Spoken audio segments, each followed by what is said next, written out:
The sky was gone. What remained was a void of metal and fire, an artificial eclipse of warships so vast they blotted out the sun. The Vordani Dominion had arrived in force. Their message was simple: surrender, or be erased. No response came from Earth. Inside the Vanguard War Command, deep beneath the Arctic bastion of Fort Resolute, Commander Elias Rourke watched the chaos unfold across a dozen holographic displays.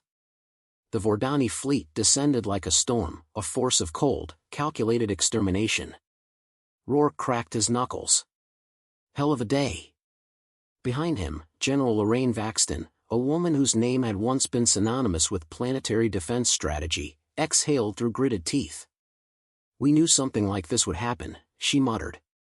"We hoped something like this would happen." Rourke's voice carried a grim amusement. "And now we finally get to see if the bastards bleed." From orbit, the first strike came. Columns of white-hot plasma erupted from Vordani warships, lancing down toward Earth's surface with the force of dying suns. Cities should have burned.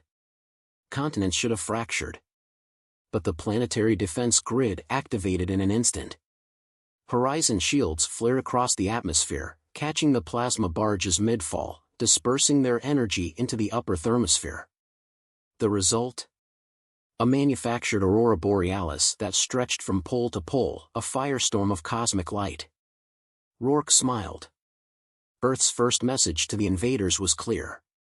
Try harder. On board the Vordani flagship, the alien warlords watched in silence. High Executor Kesrin, a machine-bound intellect that had conquered over 400 worlds, processed the event with cold efficiency. This response pattern does not match any previous annexation models, the AI intoned, its mechanical voice devoid of inflection. Beside it, Strategos Valos, a towering biomechanical strategist, flexed his clawed digits. Human resistance is anticipated. Kesrin's optics pulsed. Incorrect. Human adaptation was anticipated. This is different. The Vordani had expected some resistance. Perhaps crude nuclear retaliation, planetary evacuations, or primitive bargaining. They had not expected Earth to laugh in their faces. Back in Fort Resolute, alarms blared. The second wave was coming. Orbital deployment, city-sized warforms designed to purge and pacify. Incoming ground forces, called out Lieutenant Jace Mara, his eyes flicking across sensor data. Massive biological mechanical constructs. Target zones: North America, Eurasia, Indo-Pacific. Clever, Vaxton muttered. They're brute-forcing us. No weak points to exploit if you hit everything at once. Not how this works, Rourke replied. He gestured to the display, where the Vanguard AI, Earth's fully autonomous war network, had already anticipated the assault. From hidden facilities across the planet, the response came fast. EMP spikes buried deep in the crust detonated in sync, sending electromagnetic pulses screaming through the atmosphere. Airborne drone swarms, slave to quantum battle programs, erupted from underground silos. The Vordani landing craft never made it to the ground. The sky became a slaughterhouse. Warforms collapsed mid-drop, their neurological systems fried by adaptive hacking viruses. Vordani hunter-killers found themselves ambushed before they even landed, human kill squads waiting in prepared urban kill zones, turning every street into a meat grinder. Human war doctrine was not defensive. It was predatory. Inside the Vordani flagship, alarms flared. Kesrin processed millions of battlefield outcomes per second. None of them were optimal. Impossible. Humanity had no centralized command structure. Their resistance was fragmented, decentralized, chaotic. And yet, it was working. Valos snarled.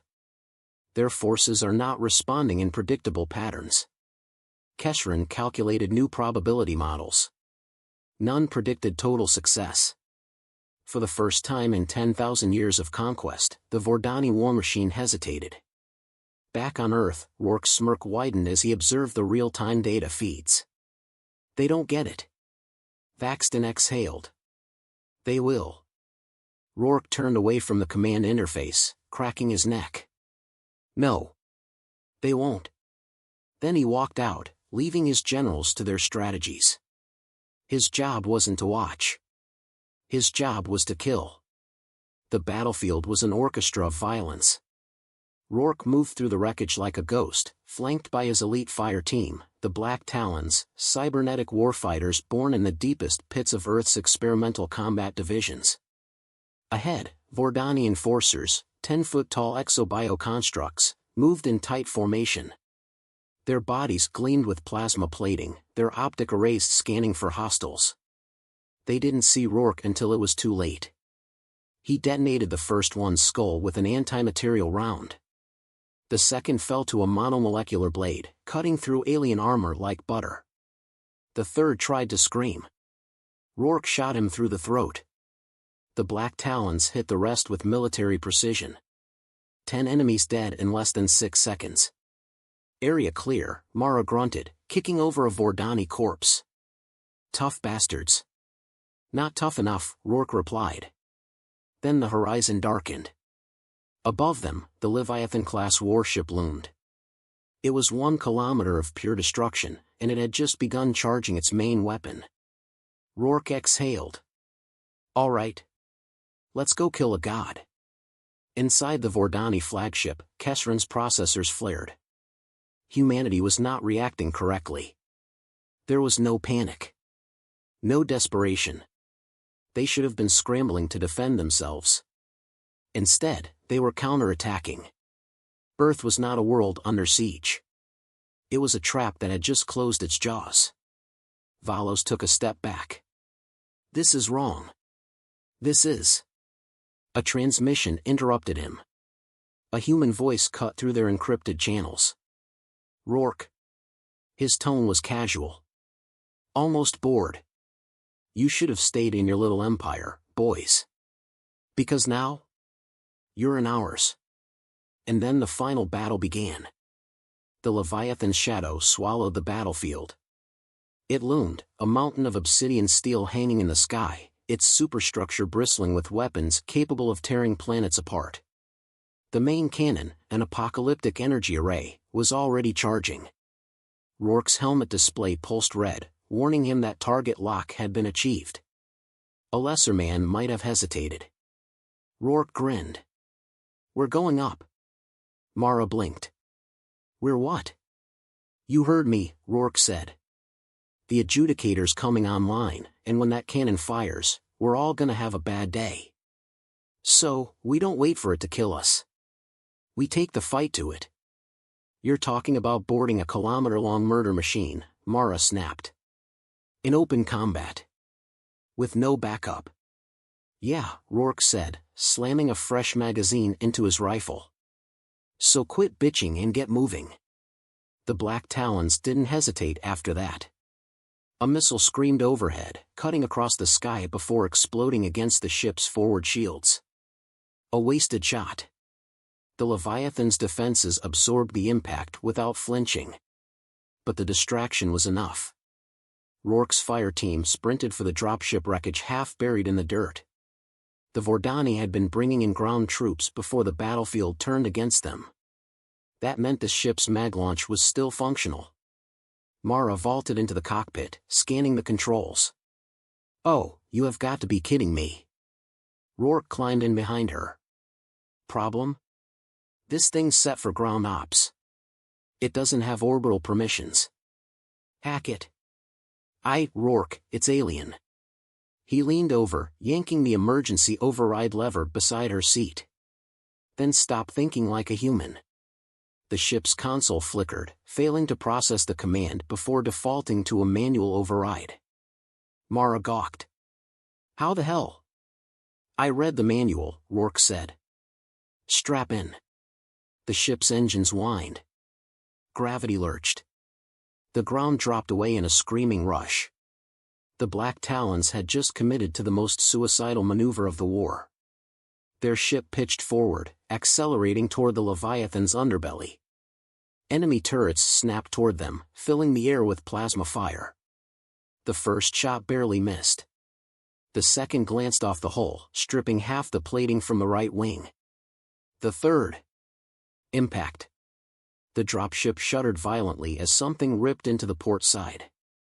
The left thruster flared out in a plume of smoke, and the entire ship spun. Mara fought the controls. "We're not gonna make it." "We're making it," Rourke said, grabbing the emergency eject handle. He wrenched it down. The side hatches blasted open. A split second of free fall. Then impact.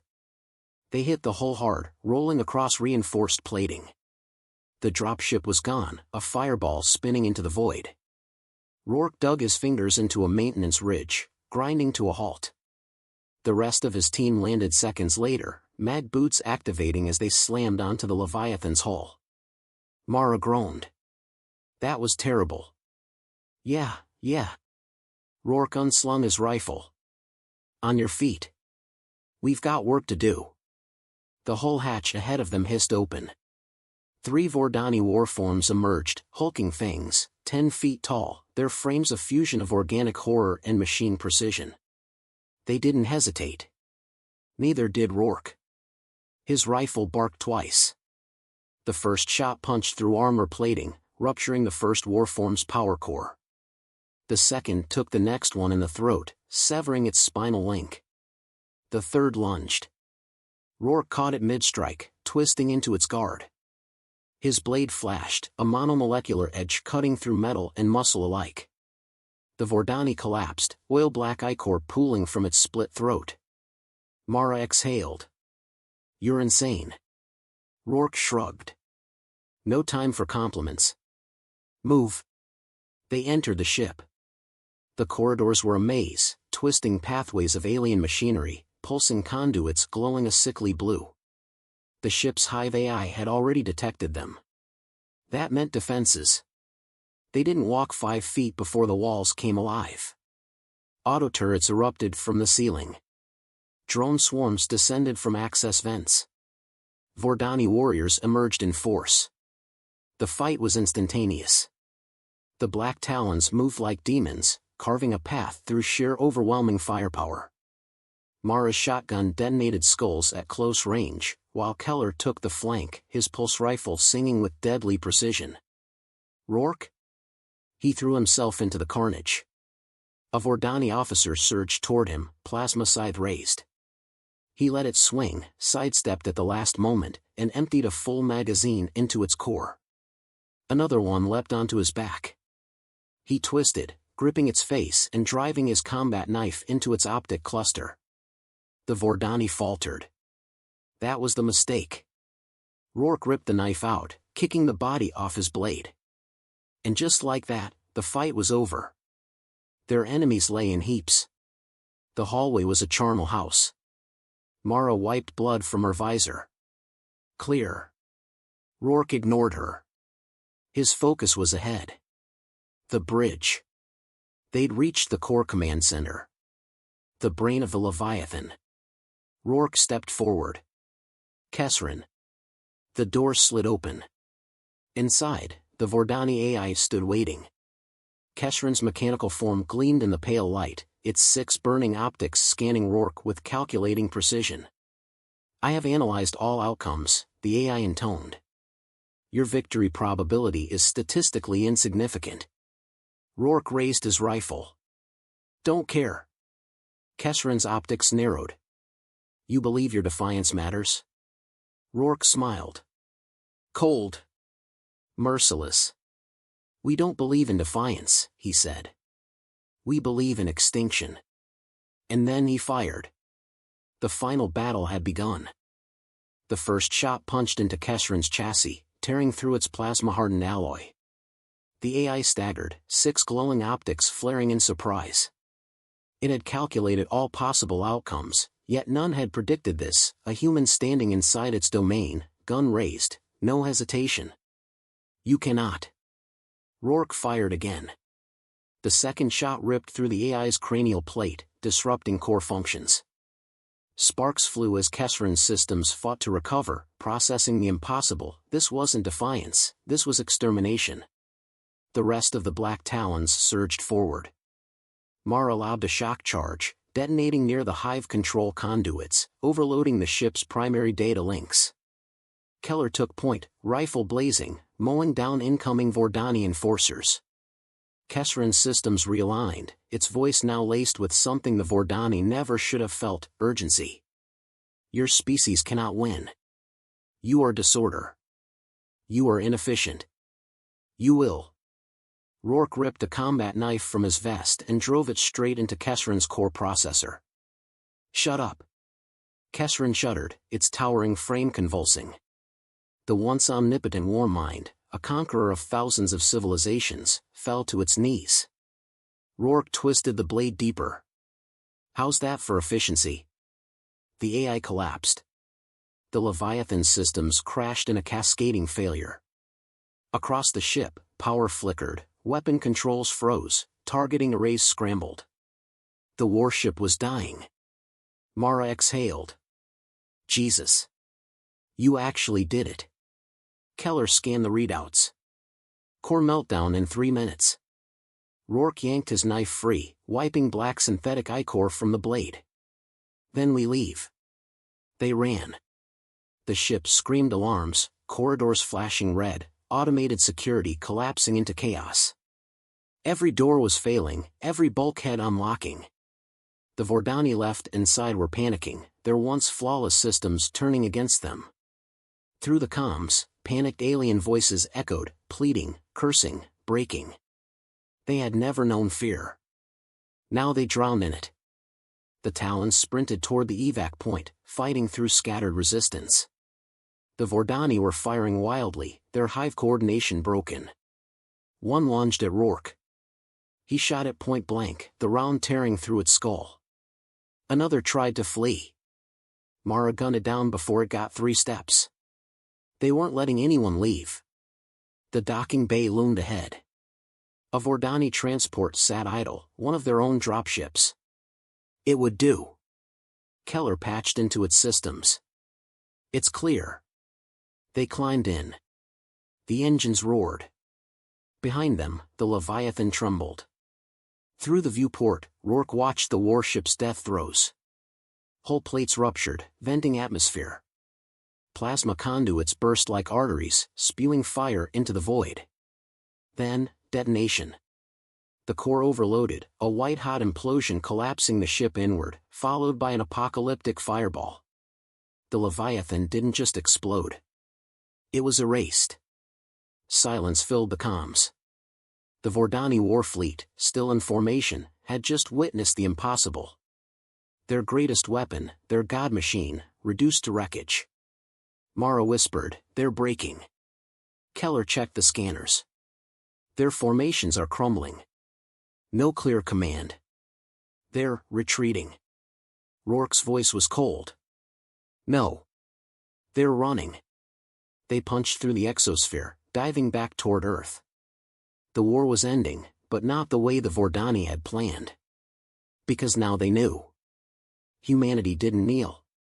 Humanity hunted. And the Vordani? They were prey. The Vordani fleet was breaking apart. Their dreadnoughts, warships, and planetary assault carriers had come expecting submission, yet now they drifted aimlessly, commandless, leaderless, crippled. The Leviathan was gone. Their strongest fortress, their indomitable will made manifest, erased. On board the captured Vordani dropship, Rourke leaned against the cockpit's control panel, watching their retreat. Their formations were gone, their AI war gods failing to coordinate a response. The great harbingers of conquest had become a fleet of cowards. Mara's voice crackled through the comms. They're leaving the system. They don't get to leave. Rourke's tone was sharp. Patch me through. Static filled the line. Then, the desperate, scrambling comms of Vordani commanders flooded in, pleading for instructions, for guidance, for salvation. Rourke cut through it all, his voice a slow, deliberate growl. Listen carefully. The alien chatter stopped. You came here to break us. To burn our cities, erase our people, plant your flag on the ashes. His fingers drummed against the console, slow, methodical. You thought we'd fold. You thought you were gods. Silence. You are not gods, he continued. You are insects.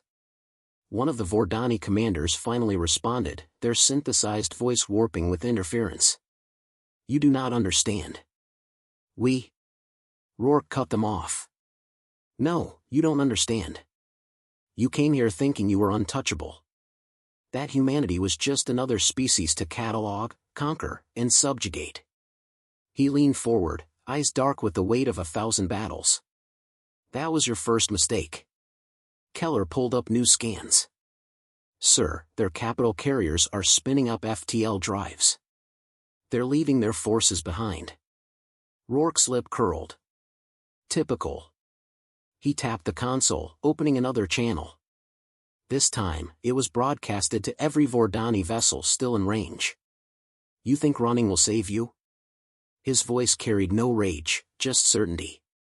You can abandon your soldiers, burn your records, erase your mistakes, but it won't change a damn thing. He let the silence hang, let the words sink into their synthetic minds. Because we will find you. Mara exhaled sharply. They're scared. They should be. Rourke's voice was calm. Absolute. Another Vordani warlord spoke, this one deeper, more mechanical. We recognize your superiority. We offer terms. Rourke laughed, low and humorless. Terms? There was hesitation. We surrender. His fingers hovered over the console, considering. He could accept. He could let them crawl away, tails between their legs. But he wouldn't. They had earned nothing. Rourke leaned closer, his voice quiet but razor-sharp. Surrender? His lips curled into something that might have been a grin if it weren't so cold. You don't get to surrender. The line went dead. Rourke switched channels, patching into Vanguard War Command. Execute Protocol Ragnarok. Vaxton's voice answered immediately. Confirmed. Unleashing final strike assets. Across the system, Earth's hidden arsenal came online. Orbital rail platforms, long-range kinetic kill satellites, and covert strike fleets that had been lurking beyond sensor range revealed themselves. The Vordani never saw it coming. From the depths of space, hyper-accelerated projectiles punched through their warships like paper. Missiles, disguised as dead debris, suddenly roared to life, seeking targets with perfect precision. No escape. No mercy. No survival. The Vordani vanished in nuclear fire. Rourke watched it happen. Their empire had ruled for 10,000 years. He had burned it in 10 minutes. Mara exhaled, voice quiet. It's over. Rourke glanced at her. No, he turned back to the screen, watching the last of the Vordani burn in the void. It's just beginning.